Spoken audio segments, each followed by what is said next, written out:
The Common Core State Standards Initiative is an educational initiative in the United States that details what K-12 students should know in English language arts and mathematics at the end of each grade. The initiative seeks to establish consistent educational standards across the states, as well as ensure that the students graduating from high school are prepared to enter 2- or 4-year college programs or to enter the workforce. Dr. Stotsky was one of the 5 members of the Common Core Validation Committee who would not sign off on the Common Core standards as being internationally benchmarked, rigorous, or research-based. Dr. Sandra Stotsky is not only a nationally acclaimed educational authority on English and reading standards, she's also a retired professor of education at the University of Arkansas, where she held the 21st Century Chair in Teacher Quality. She served as Senior Associate Commissioner at the Massachusetts Department of Elementary and Secondary Education from 1999 to 2003. She is visiting Nevada with Dr. James Milgram to discuss their concerns with the current Common Core standards. Now, Sandra, you were actually on the validation committee. Right. And you were one of the people that did not sign off for Common Core. Can you explain to us why you chose that path? I probably know more about English language arts standards than other people in this country because I had been involved in Massachusetts Department of Education developing our own English language arts standards, which were considered among the best in the country and helped to promote Bay State students to the top of all of the tests they took nationally and internationally. So I was not very pleased with Common Core's English language arts standards. They were not comparable to the best that I could find elsewhere. They were not research-based because I know the research in literary study and reading cold, that's my graduate background, and they were not rigorous standards, and we badly need more rigorous standards because of a 50-year decline in the reading levels in this country. Yeah. So they set up a validation committee, and then some of you didn't sign off on it. Why do you think that they pushed forward and moved forward without the support of the committee?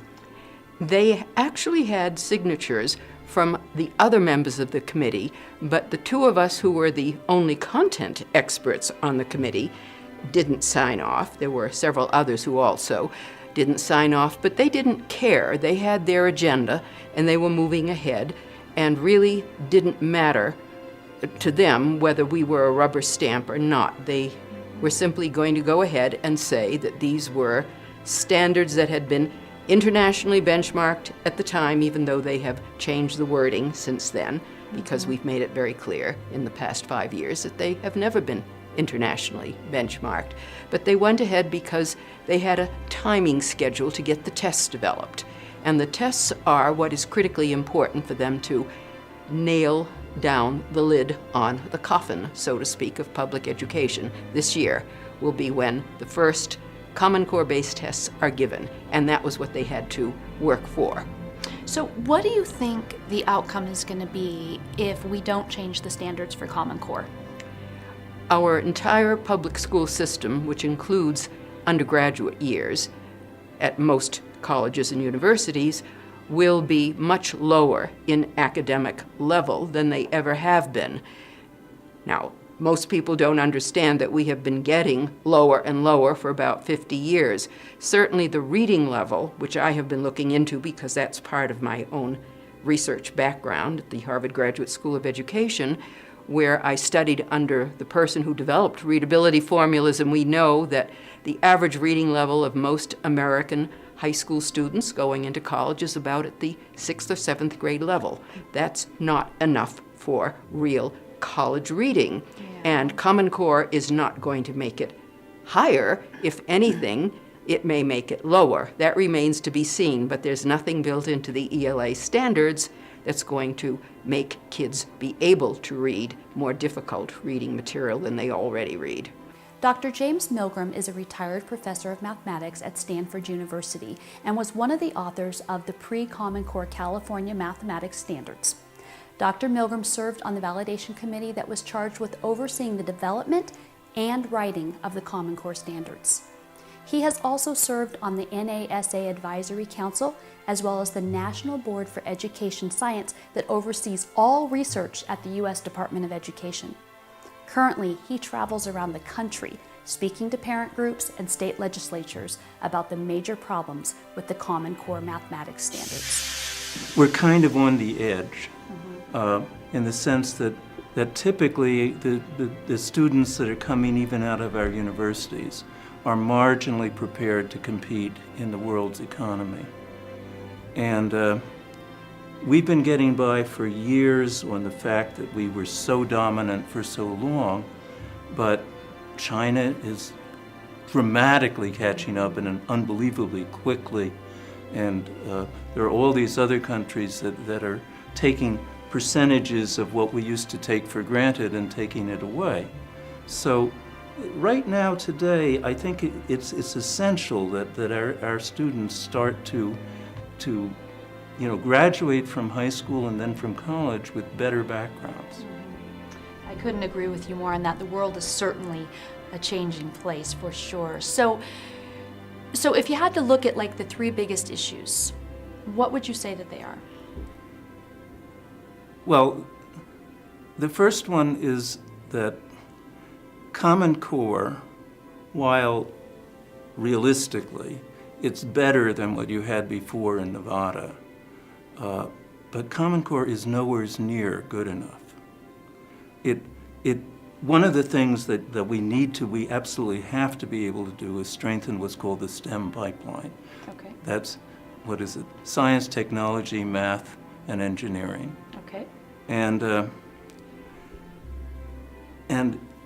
in order to do that, the absolute minimum that a student hoping to get into STEM and as a major area in college, they have to leave high school with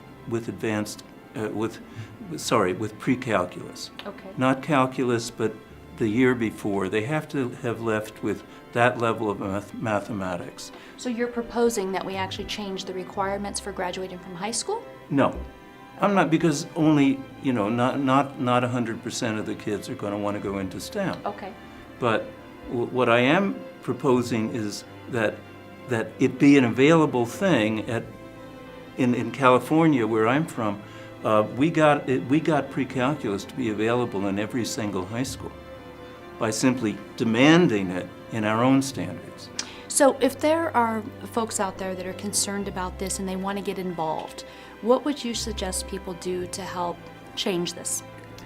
They have to, if they have children in the schools, complain or bring to the attention of their local school board members the problems they see. Despite all of the signals they may have received to the contrary, most local school boards in this country still have the same authority legally that they had hundreds of years ago, whether they were territories or colonies. They still can be in charge of curriculum and instruction, and teachers have to be accountable to their local school boards, mainly because that's where their salary gets paid. Teachers should not be accountable to state departments of education, and certainly not to the United States Department of Education, because their salaries are not paid at those levels. So that's where parents and others who are concerned should be going, to their local state representatives, because state legislatures have the powers they always had. They need simply to be reminded of the fact that they can do much more than they've been doing with Common Core. Even a governor could issue executive orders, but he doesn't have the last word. It's really local school boards and state legislatures who have the last word about educational issues at the local level. One more big announcement tonight before we close the show. On Friday, March 13th, Dr. Sykes will host Dentistry from the Heart. This is a free day of dentistry for anyone in the community that would normally be unable to obtain dental care. This event is put on by Dr. Sykes' office, and this is the second year in a row they've hosted this event in honor of Dr. Sykes' birthday. This is actually his birthday present back to the community. Now, here on the Plush Life, we love businesses that give back to the community. Okay, so that's Friday, March 13th. It's from 8 a.m. to 4 p.m., and it's on a first-come, first-served basis, so you have to get there early and get in line. The location is at Dr. Sykes' Northwest location, so that's 855 West 7th Street. Please share this information with anyone you think might be able to benefit from this event. You can always contact Dr. Sykes' office if you need more information, or you can log on to therenodentist.com. That's therenodentist.com. Thank you so much for joining us tonight. Have a wonderful week.